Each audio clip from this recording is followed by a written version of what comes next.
एक आदमी ने एक बर्तन में मिश्रित एपॉक्सी रेजिन डाला। 24 घंटे तक ठोस होने का इंतजार करने के बाद उसे अपने संग्रह से तरह तरह की शराब मिली। इस समय तक बर्तन में रेजिन की एक परत बन गई थी।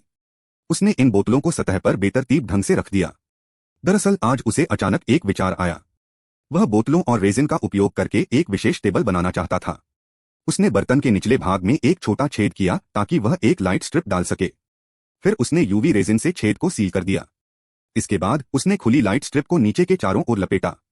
इसे प्रत्येक बोतल के बीच लपेटने की आवश्यकता थी। इस तरह प्रकाश प्रभाव अधिक दिखाई देगा। अंदर अभी भी बहुत खाली था, इसलिए वह पीने के बाद बचे हुए बहुत सारे कॉर्क लाया। जैसे जैसे कॉर्क ऊंचे होते गए वे बर्तन की ऊंचाई तक पहुंच गए। उसने एपॉक्सी रेजिन को काले रंग में मिलाया, समान रूप से हिलाया और बर्तन में डाल दिया। यह धीरे धीरे कॉर्क के बीच के गैप से रिस गया। उसने इस प्रक्रिया को तब तक दोहराया जब तक कि रेजिन सबसे ऊंचे कॉर्क को ढक नहीं लेता। इस तरह यह एक सपाट सतह बना लेगा। फिर उसे ठोस होने के लिए 72 घंटे तक इंतजार करना पड़ा। इसके बाद उसने इसके चारों ओर लगे लकड़ी के तख्तों को हटा दिया। ठोस रेजिन ने टेबल टॉप बना दिया, लेकिन अब इसका आकार बहुत भद्दा था। उसने सतह को चमकाने के लिए एक पॉलिशिंग मशीन का इस्तेमाल किया। सफेद रंग को दिखाने के लिए रेजिन की एक परत हटा दी। फिर अतिरिक्त भागों को सटीक रूप से मापा और चिह्नित किया। एक साफ चौकोर टेबल टॉप पाने के लिए उसने एक कटिंग मशीन का उपयोग किया। किनारों के साथ काटकर एक बेवेल्ड सतह बनाई।